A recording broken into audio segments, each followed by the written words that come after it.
Record. Why is it making a funny noise now? Oh, I don't know. Right. I'm going to have to learn how to edit. Hello, Tamara. Hey, Francesca.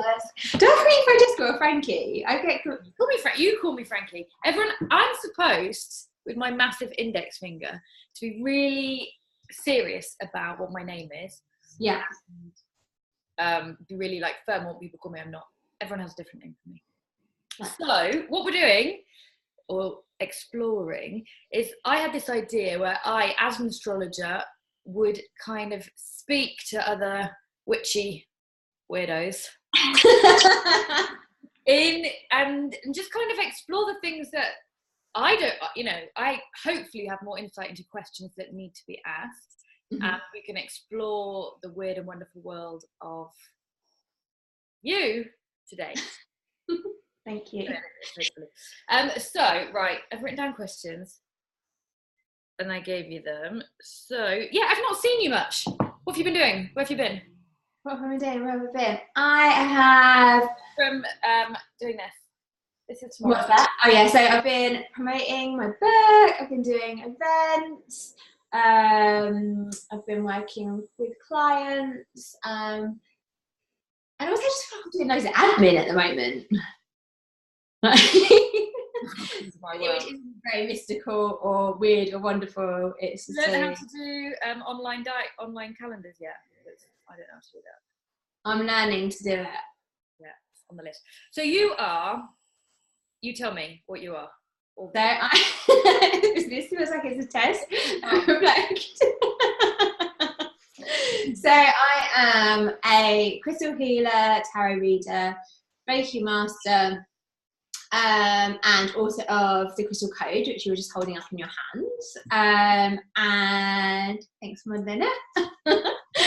And I work with clients one-to-one, whether it's doing crystal healing treatments and Reiki, or teaching Reiki, or doing tarot readings. And I also lead workshops teaching about crystal healing, and I also lead new and full moon, or just moon ceremonies. Any face of any moon. So how did you get into that? How did you go from hairdresser and then transition to full-time modern mystic? So how did I transition? So initially what had happened was when I hit my Saturn return, because I'm going to bring the astrology in, when I hit my Saturn return, I just had this like huge crisis, and which really pushed me back into my spiritual path. Like I'd always been interested and dabbled, but it was very much in the spiritual closet. There weren't a lot of conversations around it, and I didn't want people to think that I didn't want people to think I was weird and wonderful, but now I'm embracing the weird and wonderful. It's cool to be weird and wonderful now, so that changes things. Yeah. And also, like I remember when the first time you did my tarot. And you were like, I'm hearing. I was like, what do you mean you're hearing? She's like, I'm just hearing. I'm like, who are you hearing? Like, have you always heard things? I think I've always picked up on things, and I think I used to go for readings with different psychics and have tarot readings like since I was a teenager, and I always had that cynical sort of element in my back of my mind, like, oh, maybe they're reading me. It's like then my reactions, my response, kind of being a bit on my guard when I went for the readings. Also, I think because there's an element of like wanting to test them and prove that they're right, which actually now what's that? A bit of healthy skepticism at the beginning. Yeah, rather than being like awful, like, yeah, not hanging off their own word. But then kind of like in hindsight, it's just like, I don't know, now that I do the job, it's like, it's not really fair to try and test someone. Yeah. Or what they're doing. But I think the conversation around it was very different. And I think, again, like I think the term psychic did have more negative connotations around it, and so there's that trust wasn't necessarily there, whereas like now I've had more and more readings and also do the work myself, for me it's undeniable. And like now that I do it, like, because before I never saw myself, I was very empathic and I'd pick up on a lot of things, and I'd always, the lines were so blurred and I could never differentiate whether it's my information or someone else's information, like if it's their feelings or what's going on for them, or if it was me. And it wasn't until I started going to like psychic circles and doing different practices, oh my gosh, there is no way that I would know what that person's house looks like, you know, or all of this stuff, because I've never been there. It's like, how could I know? And then I started, when I first started meditating, I kept seeing like animals, and it wasn't until I started looking up what the animals meant that I was like, oh my gosh, like these are signs, and these are kind of my spirit guides. And then one of the first times I went to this psychic circle, I remember all I could see I kept seeing animals again, and that's kind of how, and different things happening, and that's how my messages like come through to me in that sense. But everyone is intuitive, and everyone has different senses. So some people will hear things, they'll feel things, they'll see things. It's different for everybody. But when I'm doing readings, and I think, do you know what? I'll be like, actually, I don't think I ever acknowledged the fact that I heard things until you were like, where are you hearing that from? I was like, as if it was the normalest thing in the world. Oh yeah, I'm hearing this. Oh, no. I was like, hang on a minute, when did I start hearing that? What is that? Yeah, it's mad.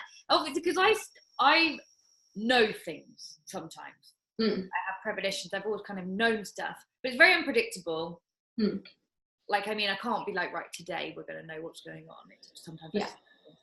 And so Claire, the psychic realm, there's clairvoyance, claircognizance, clairaudience, clairsentience, and another one. Clairalient.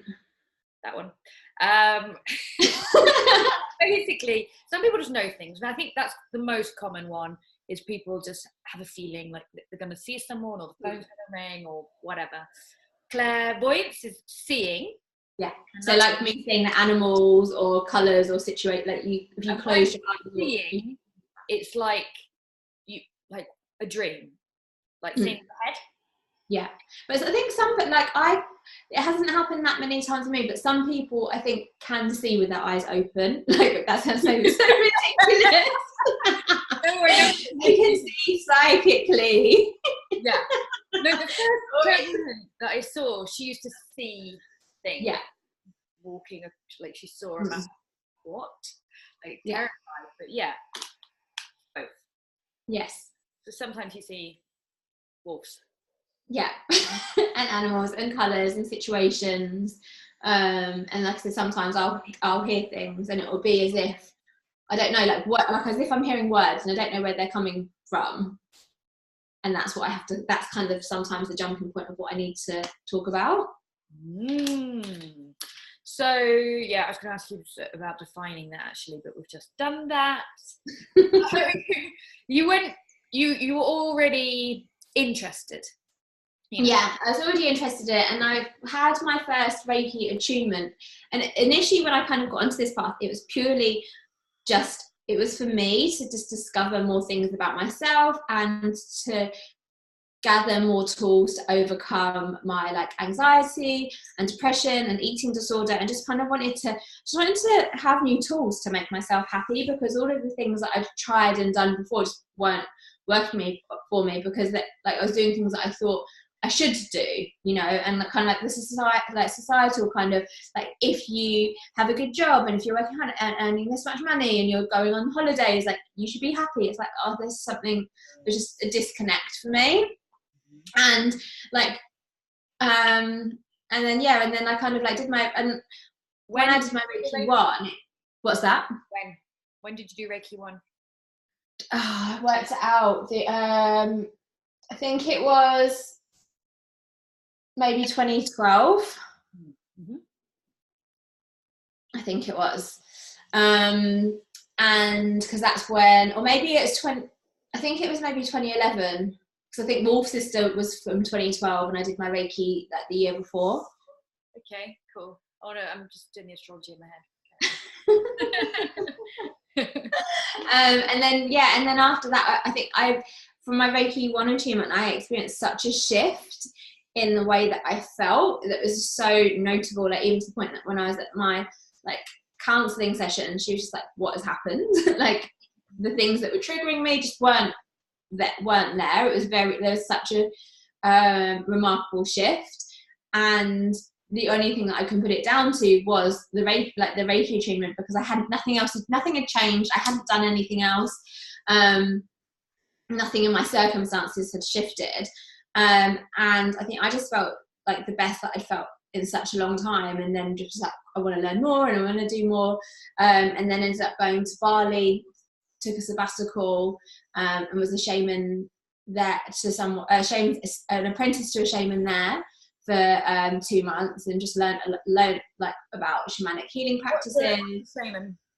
Pardon? What's a shaman? So a shaman is, do you not know? I do. I remember the first psychic that I ever saw being like, "You're very shamanic." I'm like, "What do you mean shamanic?" It's like, "What's a shaman?" Like Google. I had no idea. You know, Google. So a shaman is someone that is very connected with with nature. So it could be that they are like, you can have like plant medicine shamans. So they will like heal people with plant medicines, or you have like flower medicine, like flower medicine shamans. You have shamans that work with death, like shamans that work with spirits on so many different levels. But how the shaman works is that they are the kind of connecting point between the spirit world and the earth, the mundane. Like they're the mediator. So they bring that ish type thing. Pardon? Like being a priest, that kind of level of being a go-between, a translator. Yes. What shaman was yours? So her name was White Star, is White Star, and she was American and living in Bali, and she has trained under lots of different. She's like trained under Osho, and when he was around, she's been around for a while, and with like the Lakota tribes, and has spent a lot of time in Bali. So she had learned a lot about like the Balinese shamanic practices. So she had lots of different and like kind of Celtic shamanic practices. And she's like, I think at the time, I think she was like 60 when I went to Bali. So she's a lot like I think when she was a kid, her mum was one of like Osho's people. So from a child, like she'd been through this journey. So she's such an incredible woman. So I guess I got to learn from her like different healing practices, ceremonies and rituals, and what kind of ceremony, like what was the best ceremony there, the most impactful one that you were like, whoa? Or just one good one? I think it's hard because I was with her for like 2 months, and like was there sort of going to see her like Monday, I think it's like Monday to Friday, for like a couple of hours a day. So you're doing so much stuff, and you're in Bali, like everything becomes whoa. Does that make sense? It's not like nothing, there's not this like mark like whoa, like we were doing ceremonies every day, like shamanic soul retrieval ceremonies, and also sometimes like in the time that you don't realize it's whoa until like come back 6 months later. And that's the thing, I think a lot of people expect these ceremonies to be like all these like fireworks going off and epiphanies and downloads and all this stuff, and it's not until like I remember doing something and it was like connecting with my spirit guide and getting messages from them, and then my cousin had come to meet me, and we went over, because we're half Indonesian, so we went over to Java to go to like where our grandmother was from. And so we went and did that, and it was so funny. We were at this bird market, and we were at this bird market, and in this bird market, rewind. So I was speaking to the spirit guides. I feel like I'm tuning into you, like jumping around everywhere. So basically my spirit guide was like, a sign that you will know that I'm around is a snake. And I was like, whoa, I don't want to see a snake. Like I'm in Bali, like I'm walking around like in the jungle a lot. Like I do not want to see a snake. And it's like, don't be scared. Anyway, when I was in Java with my cousin, we're at this bird market. There was this huge python in this pen. It was massive. Took a picture of it. Didn't think anything of it until we were flying back to Bali, and I was like, oh my god, I saw the snake. I was like, what? And luckily I'd taken a picture of it. As soon as we got to our hotel, like, I unpacked my notes to find, like, you will see a snake, the picture of the snake, and as I'm telling my cousin about this snake, like, the TV is on with the snake on the TV, and it just felt like the most profound, like, we are here, like, this is the, like, the triple, not triple threat, but like the triple, like, yeah. The universe kind of gets bossy sometimes. Yeah. I remember, like, having my Saturn return. I'll talk about another time, but it's basically a big transition when you're 29, and a lot of people find their thing. And you, like, there's a coincidence, and then the next day, and then the next day, and then the next day. And for me, it was like a year of being like, whoa, you know, things have changed now. I see things differently. But like you say, it doesn't just happen overnight. So you went and did your shaman. Have you gone? So I did some training there, and then I came back and then was doing, like, Reiki and crystal healing treatments on my friends, and then one of my other friends was running a festival, and she asked me if I wanted to do tarot readings there, and it was all just super organic for me, like, just kind of like, it wasn't, I want to be a healer and I want this many followers and I want to be doing this and that. It was just like, I'm just doing what I love, and the opportunities were coming, and, like, I was excited about them. And went for it, and then kind of, like, obviously then what kicks in is, like, I hate my day job, like, I want to be doing cool mystical stuff all the time and in my dreams, and it sucks, like, to be here. And I remember I kept going for readings with people and asking my guides, like, when is it going to be time to leave, like, when am I going to know? And, like, the message was always like, you'll know when it's time. I was like, oh, okay. But when? And then I kind of, like, gradually phased out hairdressing, was doing more events, more readings, more clients, got my book deal. And it wasn't until after I'd had the book deal that I handed in my notice at the salon. I think I got the book deal I think I signed my contract in the June, and then in the December I handed in my notice at the salon. 2017. And then finished at the salon in January last year. And, like, I was only working, like, a couple of days at the salon before it finished, but my boyfriend and I we bought a house. So for the practical side of it, we couldn't both be, what are you looking at? No questions. Oh. And and we so practically, like, for practical reasons, like, also it wasn't really the right time to quit my job, because it was employment which we needed for the mortgage. So that's one of the reasons. But also, like, I remember reading this book by Elizabeth Gilbert, and I actually recommend it to, like, a lot of my clients. Big Magic, yeah, because she really puts things in, for me, it really put things into perspective, rather than saying, like, why should we have this kind of, like, this passion, especially now with this, like, we're in, like, the age of the entrepreneur, like, everyone wants to make a business out of anything and everything, and become an influencer and do all these things, which is, like, incredible. But also, how Elizabeth Gilbert puts it is, like, why should we expect, like, that baby to pay the bills straight away?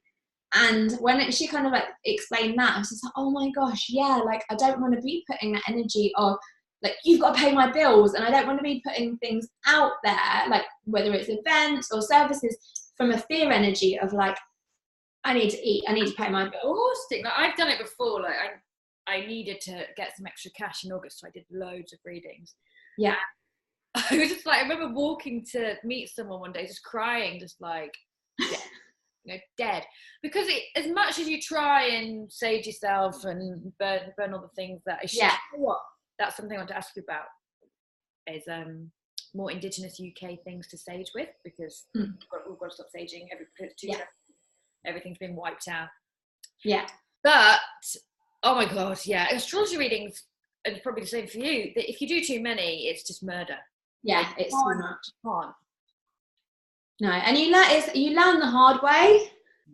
Because you're just like, yeah, I can do it. And also the lines get so blurred when I've just seen like a crane like fly over the house, like actual bird crane. And when you're doing what you love, the lines get so blurred because you get excited and you think that you've got infinite energy, and it can, when you are in your flow, it comes so naturally, so it doesn't feel like work. So you're like, oh yeah, I can do that.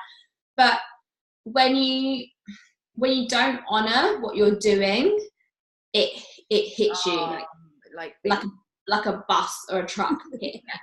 Just really, really, really, really big time. Yeah. So yeah, you do have to watch that, and that's why you need to have the book deal and to be able to do the events, because events is very different energy to doing the one-to-one stuff, and they're demanding as well. And the next day you're screwed, but sometimes. Yeah, there has to be that kind of thing. You don't, and client work is not to be relied on at all. No, I think that has to be the last layer almost. Yeah, maybe, don't know. Depends on the person actually. I'd say that depends on your numbers and your astrology. If you've got a lot of if you're very relational and you've got a lot of stuff where you are just there to kind of work with people. But for me, it's in my hand as well. Like I can't do it the whole time. I have this energy where I can be really, really chatty, but it's very limited. Yeah. So you're doing all sorts of things now. Have you had like a standout client in the past, however many years? Has there been somebody you've seen a lot of times, or something that's like really like you're so pleased that you met them and you've been able to deliver some information? I feel like that with like, I don't know, all of my clients, is that the worst answer ever? No. I'm only asking because someone asked me the other day and I was like, oh, okay. Should we cycle that one? That's a good one. Use that.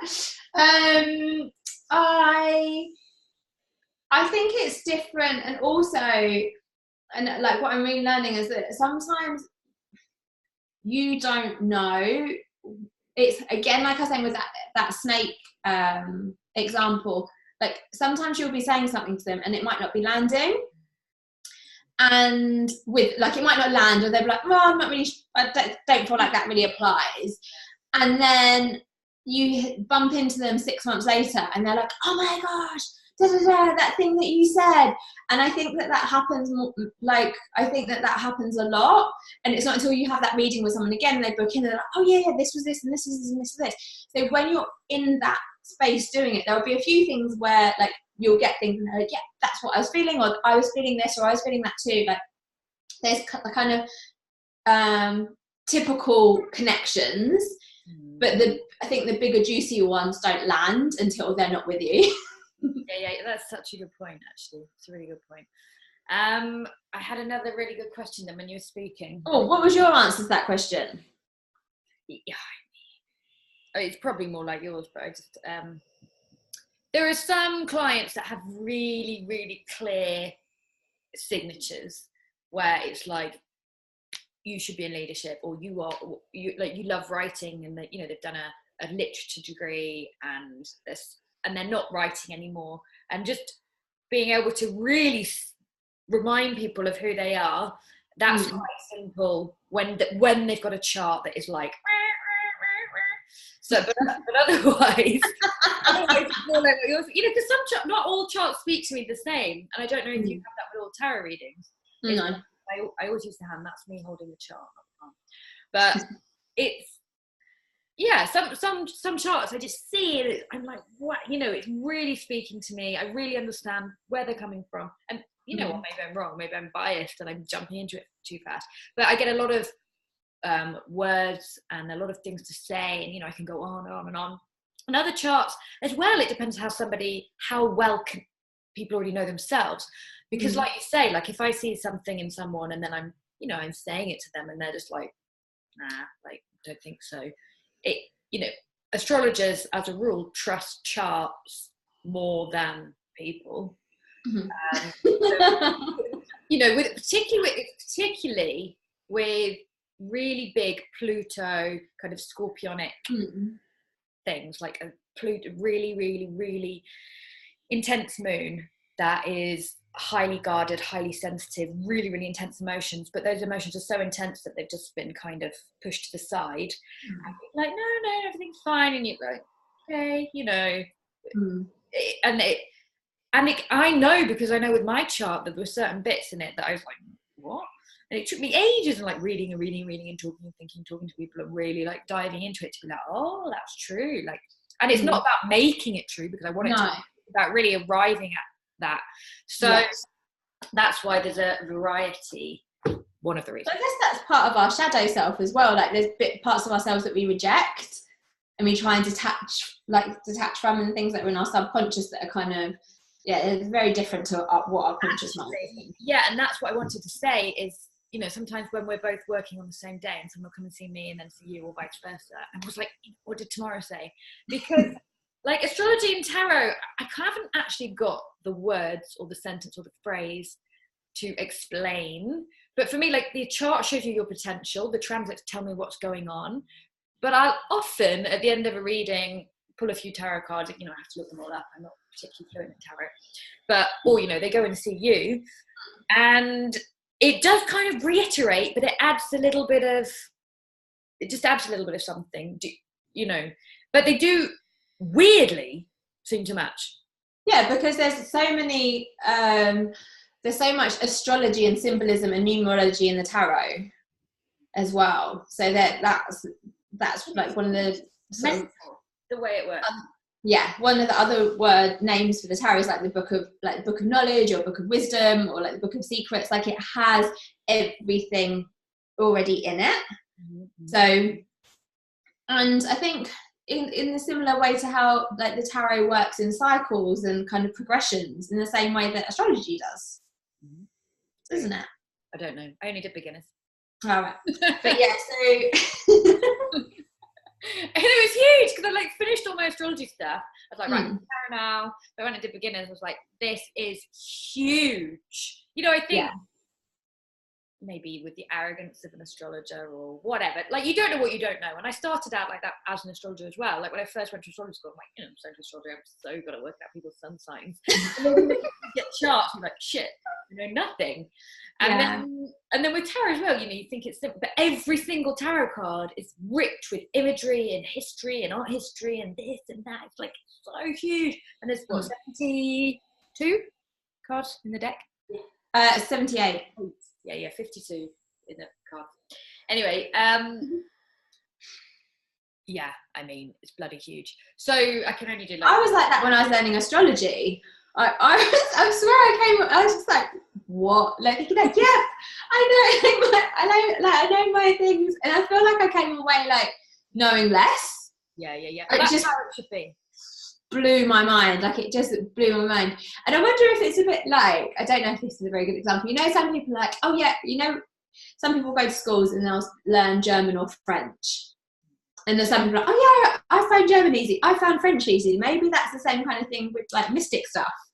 Definitely. Different languages. I love that discourse, and I'm really into it, because I do feel like there is this kind of school of esoteric art, and there's palmistry, and there's tarot, there's like full-on shamanic stuff, which you've just illustrated there's a huge variety of, and there's astrology and there's numerology, and different skill sets work with, like, I'm definitely astrology and numerology for sure. And like with the palm as well, like I like palm reading, but I'm not yet connected to my intuition enough to be like seeing shit, because the kind of palmist that people want to see, and palmists usually are, I think, in my opinion, are normally really tuned into their intuition and coming up with stuff that they, you know, the hand is a tool. Particularly like, you know, when you do the tarot, you can do the tarot in a way where the symbols come up and you interpret the cards in a creative, imaginative way. And intuition is just imagination, like kind of on speed or something. And so you're taking, I've got an imagination that's kind of normal, I think, maybe a bit above, probably a bit above average. but it's not yet at your level, you know. I'm not yet hearing stuff and like seeing things. But then you just said that when you do charts, you hear things. You get words. From them telling me stuff. Oh, right. Oh, okay. Like from the dialogue, and the dialogue lets me kind of know or like be able to articulate and suggest things, but it's not, I'm definitely not yet working with visions and words. So, and you have this kind of Venus in Pisces, rising Scorpio, any other water stuff? Do you have anything in Cancer? I can't remember. I don't know if you do, but anyway, you're right. You're classic rising water, Venus in Pisces. You've got that really, really super. Is your Mercury in Pisces as well? I think it might be. I can't remember. Or is it Aries? I can't remember. Have you got it on your thing still? I'll do it. I can put it in. But whilst I'm doing that, do you know this? Yeah, it's cool, isn't it? Even though I keep going off piece. Sorry about that. But do you know where you want to be in 5 years? Like, do you have a goal, or you just keep riding the journey?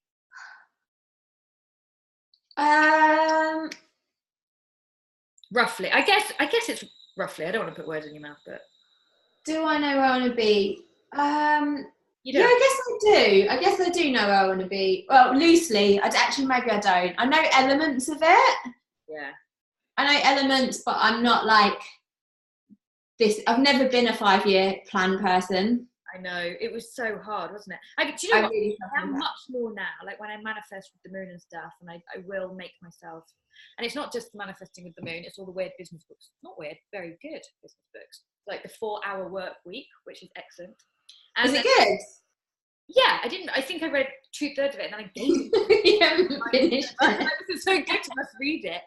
And also, you know, that a lot of those business books, they're like great, and then by halfway through, they're still saying the same shit they said in chapter 1. I'm like, okay, yeah, get it. But it is kind of good to make me like even doing this. You know, I've had this on my to-do list for ages. I'm like, do a podcast, but then time passes and passes and passes, and I'm just faffing around doing emails and whatever. But yeah, I want to do this, and then you want to do the next thing, and it's kind of having it vaguely, but where are you going to be in 5 years? Like, of course, you can't really know, but you can have an idea. You have Mercury in Aries, actually. But you have Pallas Athena in Pisces as well. I never even heard of that before. Now, do you know what's really weird? Is she's an asteroid. Okay. And she's basically Athena, so Athens was named after Athena, so she's all about wisdom. She was born from Jupiter's head. I can't remember who the mother was. I need to read that. I was going to do a big family tree of all the Greek gods, but it's on the list. Anyway, and have they got that in Mythos? You were reading that, weren't you? Yeah. And she comes out, she's the warrior. That's why she's always wearing the helmet.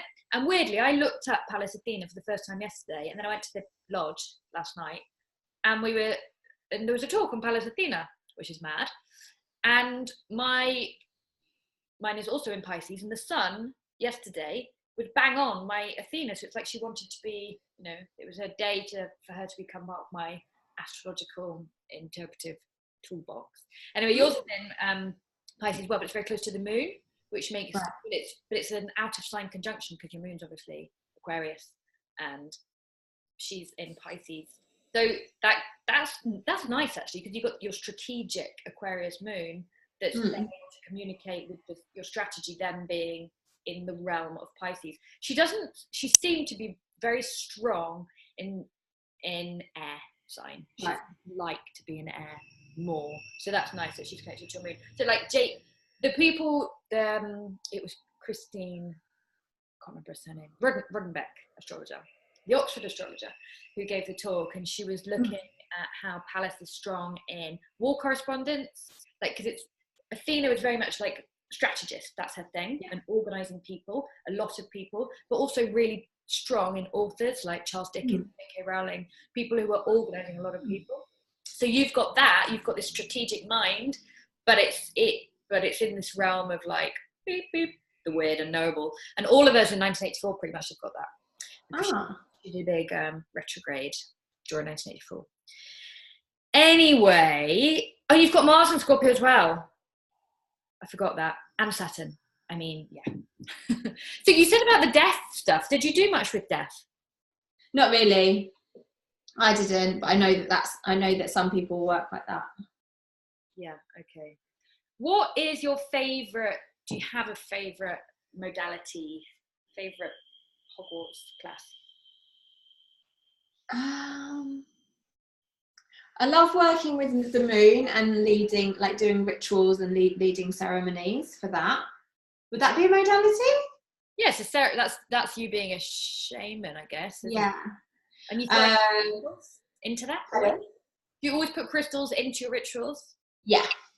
People love that. There'll always be like an element, like, yeah, like, as if you'd like put salt in your cooking. You know, there's like your little thing, like your little mustard. There's always like a crystal in there, even if it's like one tucked in my pocket or something, and it's not in the feature. There'll always be one around.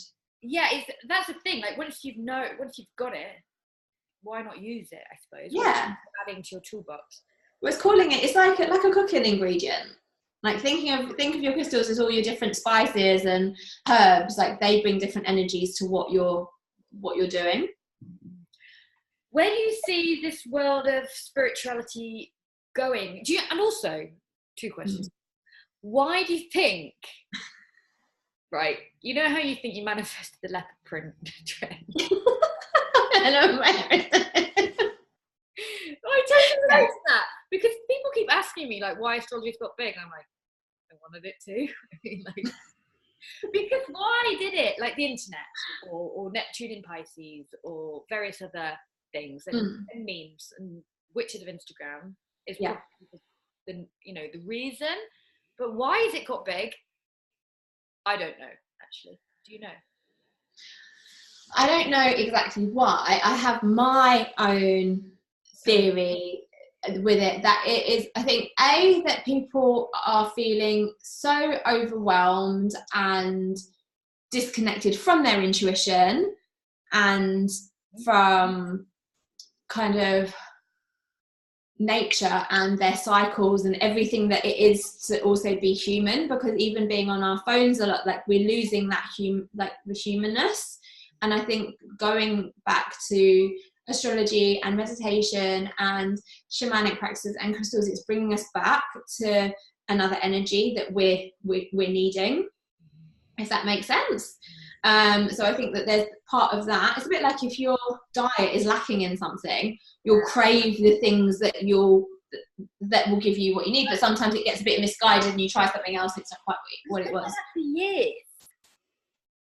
I think it's peaking though. I think everything's speeding up, and people, I think also then comes in Instagram and social media and the internet, and all of this information is so much more accessible, and also seeing people that are like you that are doing it, you know, like people that you relate to that are like, oh, they're talking about crystals. I've always like, because so many times, like say if I'm doing an event somewhere, and like say, but it's like the people that are like helping me set up the event, and they're like, oh, like what are you doing here today? I'm like, oh, I'm doing crystal healing. Like, oh my gosh, like I've had crystals since I was a kid, or my aunt had loads of crystals, and everybody has that connection. But then it's like, oh, well, maybe like, a bit like why I was in the spiritual closet, because I didn't want to be weird and like for talking to crystals or whatever, or hearing things. But then she's like, oh my gosh, well, she's doing it, and I don't think that she's weird, and she dresses like me, or he, you know, like, or he is hanging out in the places that I would hang out, and he's got like, you know, like he is someone that I can relate to, and like that person is talking about something that I'm interested in, and it's making it really relatable. I think that's just kind of opening up the door. And it's also, I think that a lot of these kind of ancient mystic tools are now being translated into modern terminology. Yeah, because there was just this there, even when I was obsessed with astrology, and even when this first lady that I met was like, you're gonna be an astrologer, and I was like, whatever, I'm not that weird. Astrology, and I really had resistance, which is mad, because I didn't like I wasn't in love with my job or anything. I felt I was I loved astrology, but I still like, you know, they're all going to be so weird. And, you know, what's weird? Yeah, well, I definitely, I'm doing all of this stuff and it's like, I don't feel weird. I know. It feels like the most natural thing in the world. Yeah. And that's the thing, once you start doing it, I think actually the resistance makes you feel weirder. Yeah. It was my first year of being really awkward, and like when people, that's the other thing as well, like with reflections and relationships and the people you meet, projections and all the rest of it. Because when I had doubts, people would argue with me all the time, like, well, you don't believe in that, do you? No. And I met resistance. As soon as I stopped caring, I don't think I've had one of those conversations. Yeah. Well, because there's nothing in me that reacts. So if someone says, I'm like, all right, yeah, fine. Next. Yeah. You know, you can't keep explaining why. Obviously, we're doing this now. Send the video, like, leave me alone. But you can't. And people are like, I want to understand though. I want to know. I'm like, get a book. Like, not my problem. Yeah. With the greatest respect. So where do you see it going now? Because people probably people keep asking me where they can study astrology. Where can you study? Crystals is different, actually. Where the hell do you? I just did it myself with books. Yeah, I think I did like that. I did like an online course as well, and I did it. Learned some things with my shaman when I was in Bali, and again just books and personal practice of kind of like really getting, because that's where astrology came from. That's where all of everything came from the beginning. It's people studying it. It wasn't Googling it or putting a card and Googling it. It's like feeling into that energy and getting to know it and what's going on. And that's where I think people miss the beat, the step. It's like thinking that if they read about it they're going to learn, but actually reading is good, but also you need to put it into practice. It's like, well, what am I like? How am I feeling with that crystal? Or how am I feeling with this moon at the moment? Like, and also observing what's going on around you and how people are acting and reacting. Like, is there a kind of collective consciousness going on? Yeah. Like when we become the observer, that's when we learn. But also it is good to do like courses and go to, you know, have that kind of training with people that have got years and years and years of expertise, because I think that's also really important as well, to have a good teacher. Yeah, big time. Because you're standing on their shoulders. Like, all of these books are written by people who've invested their lives into it. And I suppose that's another reason it's getting faster and bigger, is there's more research to platform yourself from. Yeah. And also, like with astrology, the biggest thing I found in doing my big course is that there's bits that you don't really understand, can't really be asked with, not particularly interesting, feel it's not relevant. And then when you make them study it, you're like, actually, you know, that I really have to do that bit. And I think it's very rare to teach yourself something and not just skip the bits you I don't know. Yeah. I'm speaking as a lazy Sagittarius. There's probably some psycho Scorpios, like, look, sorry, but like, you know, intense people. I've got a little Scorpio. Fine. I mean, am I a psycho Scorpio? With Aries. Yeah. That's why you're a first mover, you know? That's what I was thinking when you were, I'm going to get myself in so much trouble, you know, over the years, because Sagittarius has foot in mouth, obviously. Right. And I'm say what I think, but what I think is just sometimes completely stupid. And just shouldn't say it, but oh well, with the best of intentions. Just checking my questions. Anything else? Is there anything else you want to say? Did I just finish what I was saying? I don't think you did. What was I saying? About me, it was about... Oh, you being a first mover. Yeah. Yeah, you started doing your crystals and doing your stuff because it's in your numbers, it's in your astrology, like to be a bit Mars, actually, as much as you've got the spiritual stuff, all this Palace Athena and Pisces and Scorpio, and you're a Mars woman, you're an Aries woman, print with a fifth house something, can't remember what it is, moon, I guess, and you've got some oneness. You're born on the 28th. Power to you. So I suppose it's the first move to then letting other people be like, oh look, she's normal and fun. Yeah. Still gets hammered sometimes. Yeah. Well, I think that's the thing. Before, I remember years ago, I was like, oh, I wanna, because it's misconceptions around certain things. So say, like years and years and years, I'm trying to, like a long time past, oh, I really want to get into yoga. I was like, but if I do yoga, then that means you've got to be super spiritual, and I've got to become a vegan and stop doing things. Like, well, no, I don't want to do that. Like that's just such a leap from beyond like who I am right now. But actually, over the years, you put these in, and it's like, oh, yes, actually, yoga isn't like, yes, yoga, the essence, it is that spirit, like that's the core. Yeah, that is the core of it. But the thing is, like, you're so much better to be, I think, doing a bit of it and working your way towards that, rather than thinking, oh, that's over there and I'm over here, I'm never going to get to that, and not doing it at all. So it's kind of like putting things into place, like, well, what elements of that can I bring into my life? Like, it will probably grow as you get more into it anyway, but you don't start out as devout, you know, like, no, and like the church, they don't start out like, it's a curiosity that then can build into something. With sport, with anything, we start out at the bottom, but the stereotypes are so strong, and that was again enforced by the media, I think. And I think back then, like, think of like, do you know, I think where my awareness of what yoga was is Madonna, you know, when she got really into, like, she had like a Kabbalah bracelet, and she's like, she got really strict with, I think she chewed her food a certain amount of times before she ate it, and all, I don't know, I don't think I've made that up, I think that is a thing.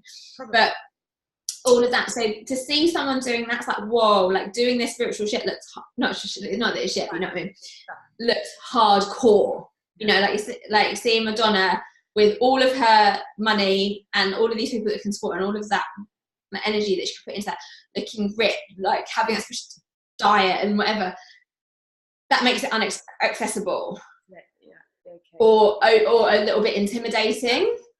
Whereas now it's like, oh yeah, like my friend's gone to yoga, and she's like really kind of feeling more relaxed, and her body, like, she's not getting the back problems anymore, and it's like, oh yeah, okay, maybe I can do that.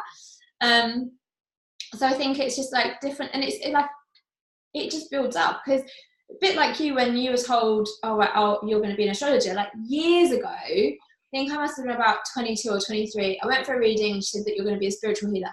I didn't even know what it meant. It went over my head, literally, and I was like, don't know what that means, can't even, like, not even going to look it up, because it's so beyond whatever I would, who I think I am right now. And then, lo and behold, this is like my full-time job. There is something actually interesting about your 20s, and what you were saying as well about, I learned my astrology in my 20s because I was mad crazy analysing all of my relationships, all of them. And I was looking, and I found patterns in the people that I had very strong relationships with. Yeah. And if I hadn't had that, the astrology never would have landed. And sometimes as well, because of the Saturn return that you have when you're 29, you know, a lot of people are on their path in their 20s, but there is still something, like when I see a 22-year-old or a 25-year-old, that I don't actually want to go into too much depth, because there is this element of like, yes, this is who you are, but don't push it, let nature do its thing, because actually you're still growing a lot up until that point. And like when you were talking about all those experiences, it doesn't land so much on people when they're younger, because, and I'm not saying all younger people, because obviously everybody's different, everybody matures at different rates. But like me, if there was some slow maturity, if people told me things, I was, you know, like, nah. But then, like, I think there's like 20-year-olds now. Well, it's so different, and a lot of them, like a lot of that it to be sober, not drink is a big thing now, and they're more conscious and health conscious, and whereas before, when I was in my 20s, I was going out every weekend and weeknights, living off McDonald's and stuff, and surely, like, I know there are 20-year-olds that are doing that now, but I think it's very different. Definitely changing. It's definitely changing, and their awareness is different, but there is, this is my feeling, and it could, you know, it's probably wrong. there's still something in me that is reluctant to delve or suggest as many things. I like to leave it looser. But it depends what they can. I just feel that, I don't know, their youth is to be respected, and there's a growing thing. But that's astrology. It's different to like what you do, which is really tapping into where they are and giving them guidance. There's something about astrology that I don't know. I just kind of have a more gentle approach. Maybe I need to stop. Anyway, so where do you see all this going then? We didn't really answer that. Like, because people are getting more into it. I think more and more people are going to study astrology, and because I always think that I would be the astrologer, but the world needs a lot. If people are going to get on board with it, there needs to be more people, and it's not for everyone. It is a vocation, but yeah, I think there's going to be more. But the age of Aquarius is about everybody being able to do it for themselves. What do you think? I think that it's good more. I think that the way that it's going, that more is going to be just happening online. Really? So yeah, that's like when I first heard your question, I was like, oh, isn't it like people gathering online? No, it's happening already with like online kind of groups and things, like, because it connects so many more people. So you're not having to speak. Whereas before, it's like, oh, there's nothing really going on in my area. Like for me, before, when I first started getting into all of this like properly, I'd have to go to London, and like there would be something on like once a month. Now there's like loads of things on, but also like in some areas, like in Chelmsford where I live, there's not really a lot going on. So I still have to go to London, even though there's more going on in London now. And I think that there are now like online groups and membership things going on, and I think that that's just going to be where it kind of like goes, because it makes it accessible to more people. People need that sense of community and like-minded people, and they can't necessarily find that where they are. That's very interesting. Very Aquarius as well. That is the age of Aquarius. Okay, cool. Have I covered everything? Back to your question about the Palo Santo. Oh yes, very good. Yes, because I've been really aware of that. And I've just been using instead, like I've still got like Palo Santo, but I've made sure that it's all sustainably harvested. But I am leaning more towards like incenses and using things that are native to where we live. Yes. Which are? So, pardon? Yeah, go on. So that could be using like I really like Star Child. They do incenses, so not the tarot people. Star Child in Glastonbury. You go there, it's like a Hogwarts apothecary, but like legit, like it's like super, it's just everyday magic, and it's really cool. And they do different incenses for different things. They have planetary ones, they have astrological ones, different herbs and dried flowers and resins and things. Yeah, you could like whether it's like rose petals, lavender. You can use cinnamon. Like I know this. I don't think you can get cinnamon in this country, but can you not? I don't know. No idea. Yeah, I don't know. For some reason, I always thought the cinnamon was more of a hot. Don't know, but I see. Like using things, it's got to be because that's why shaman. That's the thing. Like shamans used things that were around them. Yes.